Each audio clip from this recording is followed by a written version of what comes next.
안녕하세요. 오늘은 종아리의 타입에 대해서 알아보려고 합니다. 종아리도 타입이 있고 종류가 있다는 사실을 알고 계실까요? 많은 분들이 날씨가 더워지면서 종아리가 고민이에요 라고 해서 많이들 내원을 하시거든요.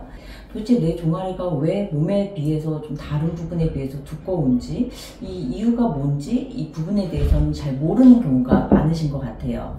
그래서 종아리가 다른 부분에 비해서 좀 고민이 되는 경우에 그 원인이 되는 종아리의 타입을 한번 알아보려고 합니다.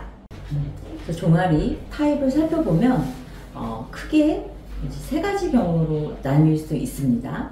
근육형, 그리고 셀룰라이트, 지방형, 부종형, 이렇게 세 가지로 나뉠 수 있는데, 사실상 우리가 이렇게 실제로 병원에 내원을 해서 다리를 보면 100% 근육형, 100% 셀룰라이트형, 100% 부종형 다리는 없고, 이게 어느 정도 대부분 이제 복합형으로 믹스가 되어 있는데, 근육형이 많이 우세되어 있는 다리의 특징은 이런 식으로 누가 봐도 울퉁불퉁한 라인이 눈에 보이는 다리, 이런 경우에는 이제 근육형 다리라고 할 수 있어요. 이런 근육형 다리의 특징은 까치발을 들었을 때 말 그대로 근육 라인이 두드러지게 보이는 특징이 있습니다. 근육형 다리 같은 경우에는 오시게 되면 조금 다리에 쥐가 난다, 통증이 같이 있다, 이렇게 말씀하시는 경우가 많이 있습니다. 그리고 이제 셀룰라이트형, 그리고 부종형, 이렇게 같이 있는 경우가 많은데, 특히 부종형 다리의 특징은 발목이 없다. 아침과 저녁에 사이즈 차이가 1cm 이상의 사이즈 차이가 생긴다. 눌렀을 때 발목이 이렇게 푹 들어가는 느낌이 좀 든다. 이런 다리가 이제 부종형 다리의 특징이 되고, 다리가 무겁고 힘들다, 다리가 땡땡해지는 느낌이 든다, 특히 저녁 때 다리가 피곤하다, 이런 느낌으로 많이 말씀을 하세요. 특별히 이유 없이 조금 젊은 여성분들한테 나타나는 경향이 많고, 또 이제 갑상선 호르몬 같이 좀 호르몬 이상이 있는 경우에도 좀 나타나는 경향이 있습니다.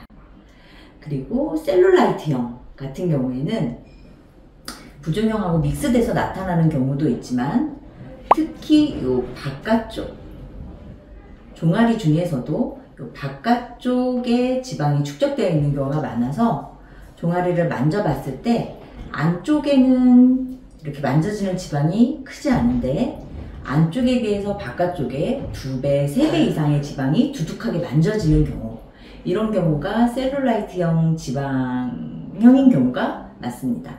이런 경우에 가장 특징적인 특징은 종아리만큼 허벅지에 셀룰라이트가 동반되어 있는 게 특징이라고 할 수 있습니다. 그래서 하체 같은 경우에는, 특히 종아리 같은 경우에는 내가 이렇게 종아리가 운동을 하는데도 점점 더 땡땡해지고 점점 커지는 경우에, 이런 이유가 알 때문인지, 그 근육 때문인지, 아니면 이러한 셀룰라이트 때문인지, 아니면 이런 노폐물이나 이런 물이 배출되지 못하는 부종 때문인지, 이런 원인을 알아야 그에 맞게 좀 치료를 하고 또 관리를 할 수 있는 부분이 있거든요. 그래서 근육 같은 경우에는 조금 영양소 같은 경우에도 마그네슘 같은 영양소를 좀 더 섭취해 주는 게 좀 도움이 될 수가 있고, 근육형 같은 경우에는